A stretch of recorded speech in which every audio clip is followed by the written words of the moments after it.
This is my first video.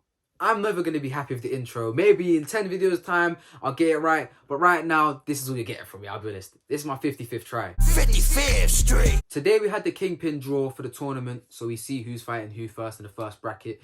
So obviously, first up matchup we have is Tom Zanetti versus FaZe Jarvis. Or not FaZe Jarvis, because... on one side of that matchup, we have FaZe Jarvis, who in his last fight, he weighed 150 pounds. Obviously, we have seen him transform, get into a bigger body now. I guess he's going to weigh somewhere around 170-ish for this fight. But to go up against someone like Tom Zanetti, who in the last fight weighed in at around like 175, it's going to be a big step for him to take. As far as the height difference, Jarvis is 5'8" and Zanetti is 5'10", so it's not really going to be much difference there. But the reach is going to be quite big. If you look at FaZe Jarvis in his last fight against Michael Lee, his arms don't really go that far down his body. But Tom Zanetti has pretty long arms for his build. So there is going to be quite a bit of a reach advantage on the side of Zanetti. If we look at more recent sparring footage from Jarvis, if we look at the Nick Lamel fight, I'm not going to lie to you. He is blocking shots of his face in the sparring footage. He is fighting someone who's been fighting for 6 months, who clearly has natural ability, but... maybe Nick Lamel is just bringing something in the ring that we don't know about, because he kind of did the same thing to Jay Swingler, but... there's all rumours about Jay Swingler was sick before the fight and he had an injury. He said that on the Kingpyn draw, so we don't know. Maybe Nick Lamel just has it like that, or maybe Jarvis just hasn't got great defence. Regardless of Jarvis's defence, it's not really going to matter, because in Zanetti's last performance against Slim, he was throwing shots from his elbows, not even from his shoulders or hips, not from his feet, nothing, from his elbows. He was going hit and hit. It was sad. People talk about Chase the Moore versus Josh Bruckner, where Chase the Moore's fighting his demons. What the fuck was Zanetti fighting? And to add insult to injury, when I was doing research for this video, I typed in Tom Zanetti's name on YouTube to see what was happening there. I seen a music video with 50+ million views from 6 years ago. What I say then, if I like champagne, swing my way then. Very sad. I can't lie, I don't know what the fuck is going on there, but that's none of my business. That's not boxing, okay? But regardless, that's why I think this fight, we've got someone who... then if I like champagne, swing my way then. And we've got someone like FaZe Jarvis who...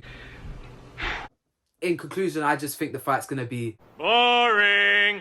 But to be honest, I still think Zanetti's going to win, because at the same time, he's taller, he's longer, and he weighs more, and he probably hits harder. The next fight that got announced was My Mate Nate versus King Kenny. Now, a lot of people probably don't know who My Mate Nate is. I didn't either. I did some research, typed his name on YouTube, just like I did with Tom Zanetti. Never again. Anyway, it turns out he's a big YouTuber in Thailand. He's got 13 million subs. He's doing his thing. When I seen his last fight, I checked his weight. He was 167. He's 5'11". So that's 10 pounds lighter than Kenny weighed in for his last fight. Kenny was 177 against Rexu. But he didn't throw any punches. So really matter. My Mate Nate is not really brilliant. I'm not going to lie. From what I've seen from his fight footage, he loves to step backwards in straight lines and just put his back against the ropes. If My Mate Nate is facing against someone who actually can throw shots, back him up against the ropes with pressure and deal with him properly, then he'll lose. It'll be an easy night for his opponent. But Kenny, in his last performance against Rexu, was very gun-shy, so we'll have to see what happens there. Another fight that got announced on this draw that got a lot of people talking is the McBroom versus Aneson Gib rematch that's going to happen for the second time. Me personally, I have very strong opinions on this, but I'm going to save it for another video, so wait and see for that.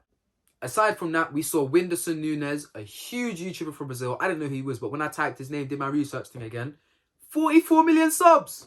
Fuck it, no, mad. But to be honest with you, in terms of boxing ability, I've seen one fight from him. He fought a Brazilian boxer who was a WBO, WBA, WBC champion. So clearly he's doing something decent. He's doing some Logan Paul type things.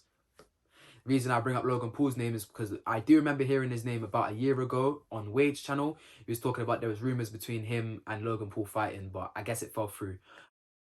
I would have liked to have seen Whindersson Nunes fight Logan Paul, because Logan Paul doesn't really use his right hand less as to wank off Jake Paul when he's lying, saying he sold 775k pay-per-views against Tommy Fury, which everyone knows is a fucking lie. But to be honest with you, Whindersson Nunes is not a terrible boxer. He is a lot shorter and smaller than a lot of people in this card. He is only 5'9", making him the second shortest opponent we have that's announced. But he is also fighting the to-be-determined fighter, so who knows if that's going to be Deji or Slim or whoever they have up their sleeve to give us. But like I said, the next video you're going to see on this channel is probably going to be Aneson McBroom vs Gib 2 breakdown from me. Aside from that, I will say if you disagreed with anything I said in this video, respectfully, just suck your mum. Like champagne, swing my way then. What's on my gain then? What's on my gain then? Okay then, watch what